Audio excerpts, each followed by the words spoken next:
Hello students, welcome to fourth class of semiconductor physics. आज हम करने जा रहे हैं full wave rectifier. Last lecture में हमने किया था हाफ वेव रेक्टिफायर, जिसमें हाफ इनपुट के लिए आपको पल्सेस मिलती थी, आउटपुट मिलती थी। इसका मतलब उसमें half of the input power waste जा रही थी, तो इसके लिए हम कह सकते हैं कि उसकी एफिशिएंसी बहुत कम थी। उस एफिशिएंसी को बढ़ाने के लिए हमने नेक्स्ट बनाया फुल वेव रेक्टिफायर। इसमें क्या है, in this output is obtained for both positive and negative cycles of input। Input के पॉजिटिव और नेगेटिव दोनों साइकिल्स के लिए आपको क्या मिलेगी, आउटपुट। ठीक है, उसमें हाफ के लिए मिलती थी, इसमें फुल के लिए मिलेगी, दोनों के लिए आउटपुट मिलेगी। Principle is same as that of half wave rectifier. Unidirectional property of diode, that is, it conducts only when it is forward bias and never conducts in reverse bias. So here we will use, यहाँ पे हम क्या करेंगे, हम एक की बजाय दो डायोड यूज करेंगे। जब पहला फॉरवर्ड बायस होगा तो दूसरा रिवर्स बायस, और जब पहला रिवर्स बायस होगा तो दूसरा फॉरवर्ड बायस होना चाहिए। ये हम इसमें ध्यान रखेंगे। ठीक है, तो इसमें क्या करते हैं हम कंस्ट्रक्शन में, अब इसकी कंस्ट्रक्शन क्या है, it consist of two diodes D1 and D2 connected to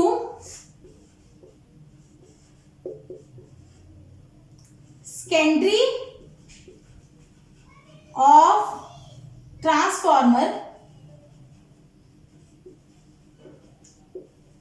transformer की दो कॉइल्स होती हैं। सेकेंडरी कॉइल लेनी है आपको, प्राइमरी और secondary coil of transformer having central tapping. ये बहुत इंपॉर्टेंट पॉइंट है। अब ये क्या चीज है, लिखने के लिए इतना सफिशिएंट है, समझने के लिए समझिए इसको कैसे।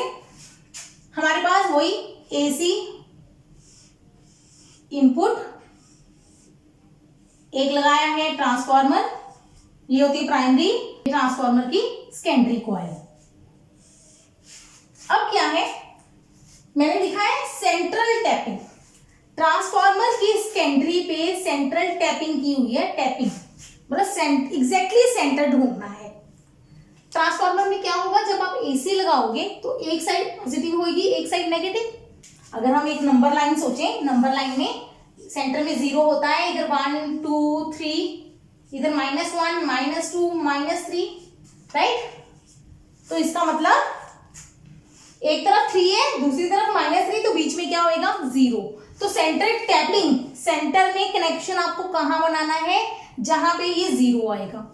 अगर ऊपर 5 हुआ, नीचे -5, तो बीच में 0 आएगा। जब ऊपर -5 होएगा, नीचे +5, अगेन सेंटर में क्या रहेगा, 0। मतलब सेंटर टैपिंग आपको कहां पे करनी है, यहां पे आपकी 0 वोल्टेज आए। ये सेंटर टैपिंग इसकी ढूंढना थोड़ा सा ट्रिकी होता है, मुश्किल होता है। मतलब यही इसकी एक डिसएडवांटेज है कि सेंट्रल टैपिंग करना थोड़ा सा मुश्किल है। ठीक है, बट फिर भी हम करते हैं, इसको यूज करते हैं। तो सेंटर टैप ट्रांसफार्मर यूज करना है जिसकी सेंटर टैपिंग की हो। उसके साथ आपको क्या लगाने हैं, दो डायोड, जिनका नाम रख दिया D1 D2, राइट। दोनों को एंड्स दोनों के कनेक्ट कर दिए। अब रह गया लोड। लोड कहां पे लगाएंगे, लोड इनका लगाएंगे हम इन बिटवीन, इन दोनों के बीच में, सेंटर टैपिंग और इसके बीच में। तो यहां पे पॉइंट दे दो P और Q। इधर हो गया A, इधर हो गया B, वही है बाकी चीजें। A और B के बीच में आपने क्या लगा दिया, लोड। लोड के अक्रॉस हम क्या नोट करेंगे, आउटपुट। ठीक है, बस ये चीज ही समझ आ गई। इसका डायग्राम कैसे है। अब आते हैं इसकी वर्किंग पे। मैं इसको कंप्लीट कर देती हूं प्रिंसिपल को। It is based on unidirectional property of diode. ज्यादा डिटेल में लिखने के लिए आप हाफ वेव रेक्टिफायर वाली वीडियो देखने के लिए पहले हम वेव फॉर्म बनाते हैं। इसके लिए डिफरेंट वेव फॉर्म बनाएंगे हम। ये हो गया हमारी इनपुट, इनपुट है वही एसी। कम से कम 4 पल्सेस शो करना ताकि क्लियर हो जाए। एसी के कितने साइकिल लिए हमने? 4 साइकिल। 4 में से 2 पॉजिटिव है, 2 negative. During positive half cycle, वही स्टेप स्टार्ट वही होगा पॉजिटिव हाफ साइकिल पे, वही लेना है। A is negative, A is positive, B is negative. A को पॉजिटिव मान लिया, बी को नेगेटिव मान लिया, ये समझ लेना यहां से। इसका मतलब ध्यान दो, डायोड सेम डायरेक्शन में लगे हुए हैं। इधर देखा जाए नेगेटिव को लोड के थ्रू हमने किससे कनेक्ट किया है? 0 वोल्टेज से। नेगेटिव टर्न एन टाइप को, दोनों की एन टाइप को हमने सेंटर में कनेक्ट किया है 0 वोल्टेज से। इसका मतलब इधर तो हमेशा क्या रहेगा? 0 पोटेंशियल। चाहे इधर जो मर्जी होता रहे, इस साइड हमेशा क्या रहेगा? 0 पोटेंशियल। ठीक है, अब नोट करो D1 क्या हो गया? इधर प्लस है, वैल्यू ले लो इसकी 5, इधर 5 है, इधर 0। अगर हमारे पास डायोड के इधर 5 है, इधर 0, इधर ज्यादा है, इधर कम, जिस तरफ ज्यादा है, अगर P की तरफ ज्यादा है तो क्या होता है? Forward bias. अगर इधर -5 हो, इधर 0 हो तो क्या होएगा? Reverse bias. अगर P की तरफ ज्यादा पोटेंशियल तो फॉरवर्ड, अगर P की तरफ कम पोटेंशियल तो रिवर्स बायस। आपको इसका पॉजिटिव नेगेटिव की बजाय आपको इनकी वैल्यूज देखनी है कि कौन सा ज्यादा है। 5 और 0 में से कौन बड़ा है? 5। इसका मतलब P की तरफ ज्यादा है। -5 और 0 में से कौन बड़ा है? 0। इसका मतलब N की तरफ ज्यादा है, P की तरफ कम है। अगर P का पोटेंशियल ज्यादा हो तो फॉरवर्ड, अगर P का पोटेंशियल कम हो तो रिवर्स। तो यहां पे बस आपने लिखना कितना क्या है? During positive half cycle A is positive, B is negative. इसका मतलब D1 is forward bias, D2 is reverse bias. बस खत्म, इतना ही बताना है। D1 फॉरवर्ड बायस हो गया, D2 रिवर्स बायस हो गया। ठीक है, इट मींस इसका मतलब क्या हुआ? D1 कंडक्ट्स, D1 कंडक्ट करेगा, यस करेगा। ठीक है, कंडक्ट का मतलब क्या है? It means current flows. ध्यान देना कैसे, इसमें से करंट जाएगा P से N की तरफ। करंट की डायरेक्शन होती है, एरो ही इस तरह से बनाया जाता है डायोड का। P से N की तरफ करंट आएगा, इधर भी आएगा। फिर करंट नीचे तो जा नहीं सकता क्योंकि D2 तो कंडक्ट कर नहीं रहा, तो करंट इधर से फ्लो करेगा। हाई करंट फ्लो कर रहा है, करंट फ्लोज थ्रू RL। इसका मतलब there is output across load. बस खत्म, आपको आउटपुट लोड के क्रॉस मिल रही है। वेवफॉर्म पे आते हैं, ये वेवफॉर्म है सी। इसमें मैं वेवफॉर्म्स कैसे बनाऊंगी? 4 वेवफॉर्म्स बनाएंगे हम।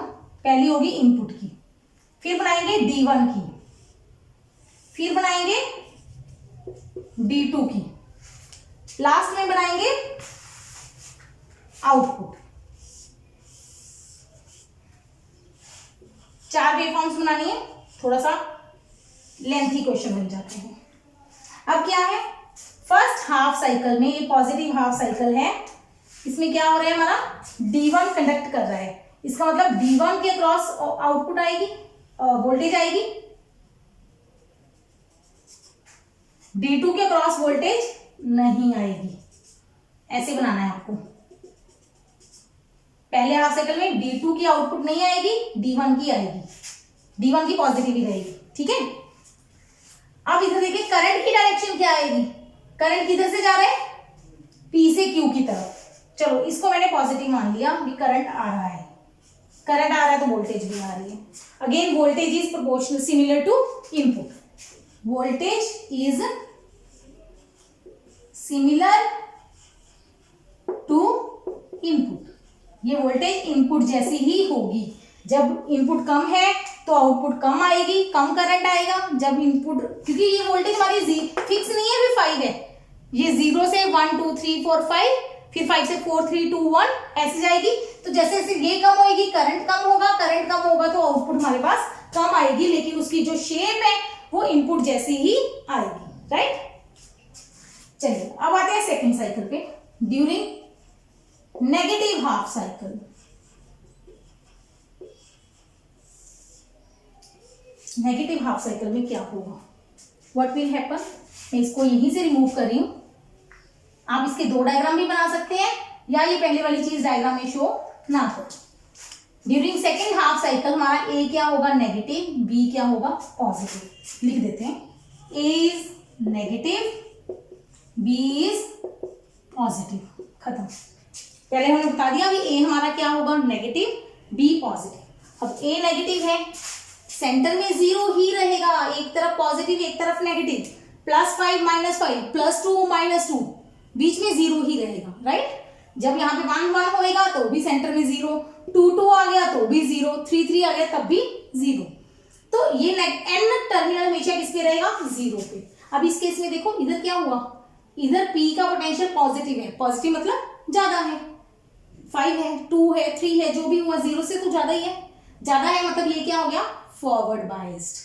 इधर क्या हो गया, इधर नेगेटिव आ रहा है, -1 -2 -3 कुछ भी है वो 0 से कम है, तो ये क्या हो गया रिवर्स बाइस। अगर ये कॉन्सेप्ट समझ में आ गया, लिखना कुछ भी मुश्किल नहीं है। इसका मतलब क्या हुआ, ए नेगेटिव का मतलब D1 is reverse bias, D2 is forward बाइस, ठीक है। अब D2 फॉरवर्ड बाइस है, फॉरवर्ड बाइस में कंडक्ट करेगा, कंडक्ट करेगा तो जो उसके वेव फॉर्म आएगी वो कैसी आएगी वो हम देखते हैं। अब एक मिनट, अभी हमने क्या लिखा, D1 is reverse bias, D2 is forward biased. इसका मतलब D2 कंडक्ट्स, कंडक्ट कर रहा है। कंडक्ट हमेशा कैसे करता है फॉरवर्ड बाइस में, फॉरवर्ड बाइस का मतलब है डायरेक्शन करंट की क्या आएगी वही सेम जैसे ऊपर थी पहले, सेम डायरेक्शन आएगी। मतलब जैसे D1 में पॉजिटिव आया है, चाहे इधर पल्स नेगेटिव है, लेकिन आउटपुट क्या आएगी, D1 के करंट की आउटपुट क्या आएगी पॉजिटिव। इसका मतलब कैसे, यहां से देखो ये करंट इधर से गया, इधर गया, इधर गया, लोड में से जो करंट की डायरेक्शन आ रही है वो पहले भी P से Q थी ऊपर वाले साइकिल में, अब भी P से Q है, दोनों साइकिल में करंट की डायरेक्शन क्या है सेम। तो D2 ने कंडक्ट किया, इसका मतलब current flows through RL in same direction। ये इंपॉर्टेंट पॉइंट है कि करंट की डायरेक्शन लोड में क्या आई सेम। लिखा तो हमने ऐसे ही है, ये हमें पता कहां से चला सर्किट से कि करंट हमेशा जाता है P से N की तरफ, पॉजिटिव से नेगेटिव की तरफ। इधर को करंट फ्लो हुआ, इधर तो जाएगा ही नहीं करंट, क्योंकि ये स्विच की तरह काम करता है डायोड। इधर करंट गया, इधर से ऊपर गया, ऊपर आके देखो यहाँ पे बेसिक सोचा जाए तो वही किरचॉफ लॉ लगना था। करंट आया, यहाँ से करंट को दो रास्ते मिले, लेकिन ऊपर क्या है डायोड जो कि कंडक्ट नहीं कर रहा, रिवर्स बायस है, तो ऊपर करंट नहीं जाएगा, सारा करंट लोड में से निकलेगा, तो लोड के क्रॉस आपको क्या मिल जाएगी आउटपुट, ठीक है। सो इसका मतलब there is output in across load with positive half. आपको लोड के क्रॉस पॉजिटिव हाफ ही मिलेगा, you will not get negative half, आपको यहाँ पे पॉजिटिव हाफ ही मिलेगा सेकेंड साइकिल में भी। अब थर्ड साइकिल फिर से क्या आ गया positive, no need to write, लिखना नहीं है आपको। तो पॉजिटिव के लिए फिर D1 कंडक्ट करेगा, D2 कंडक्ट नहीं करेगा, आउटपुट फिर से आ जाएगी, आउटपुट तो दोनों का सम है। नेगेटिव साइकिल के लिए ये कंडक्ट नहीं करेगा, ये कंडक्ट करेगा, फिर से आपको आउटपुट मिल जाएगी। मतलब हर बार जो आपकी आउटपुट आ रही है, so output is always positive, ठीक है। आउटपुट हमेशा क्या आ रही है positive, irrespective of input cycle. Input cycle के बिना आउटपुट हमेशा कौन सा साइकिल आ रहा है आपके पास पॉजिटिव साइकिल। इसका मतलब अब हमारे पास दोनों में फर्क क्या है, अगर मैं एक पूरा साइकिल लगाऊं, एक साइकिल में एक पॉजिटिव एक नेगेटिव लूप होती है, तो इनका एवरेज सम एसी का फुल साइकिल पे कितना होएगा, 0। एवरेज क्या करेंगे, दोनों को ऐड करके 2 से डिवाइड, है ना। तो इसका एवरेज क्या बना, 0। इसका एवरेज 0 बनेगा, नहीं, ये 0 नहीं बनेगा। इसका मतलब ये एसी नहीं रही, तो ये क्या बन गई, पल्सेटिंग डीसी। सो यही हमारे रेक्टिफायर का काम था कि आपको एसी को डीसी में कन्वर्ट करना है। हालांकि हम पूरी डीसी नहीं बना पाते इससे, लेकिन कुछ डीसी तो मिली। यही रेक्टिफायर करता है, एसी को डीसी में कन्वर्ट करता है, ठीक है। अब इस डीसी को पूरी डीसी बनाने के लिए आप क्या कर सकते हैं, इसके आगे पूरे इस सर्किट के बाद लोड लगाने से पहले हम लगाते हैं फिल्टर सर्किट, जो हमारे सिलेबस का टॉपिक नहीं है, तो उसको कभी और पढ़ेंगे। तो अभी के लिए हम यहीं पे स्टॉप कर रहे हैं, लेकिन इसके आगे फिल्टर और स्टेबलाइजर लगा के हम पूरी डीसी बना लेते हैं, जो कि हम यूज करते हैं इलेक्ट्रॉनिक डिवाइसेस में, इलेक्ट्रॉनिक सर्किट्स में। अंडरस्टैंड। तो ये हमारा हो गया working of full wave rectifier. और लास्ट इसकी करते हैं आप डिसएडवांटेजेस। इसकी डिसएडवांटेजेस क्या है, first, it is difficult to locate centre tapping of transformer. Transformer की सेंटर टैपिंग को ढूंढना मुश्किल है, इम्पॉसिबल नहीं है बट मुश्किल है। इसके लिए क्या करते हैं, बड़ा ट्रांसफॉर्मर यूज करते हैं। बड़ा ट्रांसफॉर्मर जिसकी जो लूप्स हैं उनको हम दूर दूर करके एग्जैक्ट सेंटर उसका नोट डाउन कर सकें, तो थोड़ा सा डिफिकल्ट हो गया, थोड़ी सी डिसएडवांटेज। सेकेंड है, each diode only use half of input. मतलब डायोड हमने 2 लगा दिए, लेकिन दोनों diode half of input use कर रहे हैं, तो ये थोड़ी सी डिसएडवांटेज है। और 2 डायोड यूज करने से इसकी थोड़ी सी कॉस्ट भी बढ़ जाती है, बट ये तो हमें करना ही पड़ेगा। अब third point, diode should bear peak inverse voltage. ये बस लास्ट पॉइंट आपको याद करना है, डायोड ऐसा होना चाहिए जो पीक इनवर्स वोल्टेज को बियर कर सके। अब ये पीक इनवर्स वोल्टेज है क्या, जब डायोड कंडक्ट नहीं करता, मतलब कब नहीं कंडक्ट करता, जब ये रिवर्स बायस होता है। जब ये रिवर्स बायस होता है तो जो इसके एंड्स पे लगने वाली वोल्टेज है उसको बोलते हैं हम पीक इनवर्स वोल्टेज। इनवर्स मतलब रिवर्सिव, एक तरह से याद रखो कि रिवर्स बायसिंग में जितनी इसके एंड्स पे मैक्सिमम वोल्टेज होती है, ये वोल्टेज चेंज कर रही है, जितनी मैक्सिमम वोल्टेज होती है वो होती है peak inverse voltage. For full wave centre tap rectifier, peak inverse voltage PIV is 2 times maximum voltage. ये मैक्सिमम वोल्टेज का डबल होती है। तो जो डायोड है इतनी वोल्टेज को बियर कर सकने वाला होना चाहिए, क्योंकि रिवर्स बायस में अगर आपको याद हो तो एक होती है ब्रेक डाउन वोल्टेज, जिसपे डायोड डैमेज हो जाता है। तो हमारा डायोड ऐसा होना चाहिए कि जो एसी आपने यहाँ पे ट्रांसफॉर्मर के बाद दी है डायोड को, उसकी जो मैक्सिमम वैल्यू है उसका डबल वो बियर कर सके, मतलब उसकी ब्रेकडाउन ना हो। अंडरस्टैंड। तो ये इसकी सेकेंड ड्रॉबैक है।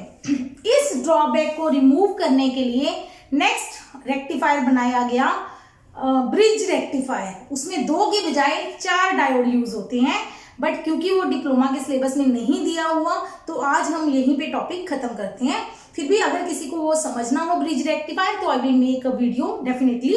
उसके लिए आप मुझे मेल कर दीजिएगा तो मैं एक वीडियो बना के वो भी आपको समझा दूंगी कि ब्रिज रेक्टिफायर में कैसे काम होता है। तो उसमें ये जो पीक इनवर्स वोल्टेज है जो एक डायोड के क्रॉस आनी है वो हम 2 डायोड्स पे ले आते हैं।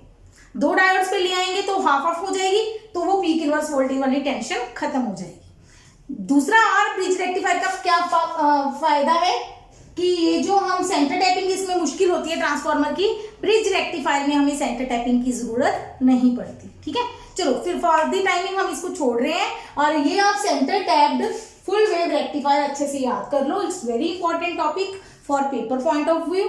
आई होप आपको समझ आ गया होगा, बहुत ईजी है, लिखेंगे तो समझ आ जाएगा। बाकी डायग्राम्स वगैरह बना के ये क्वेश्चन बहुत अच्छे से अटेम्प्ट हो जाता है, ठीक है। तो I hope you like my videos, please subscribe to my channel. Thank you.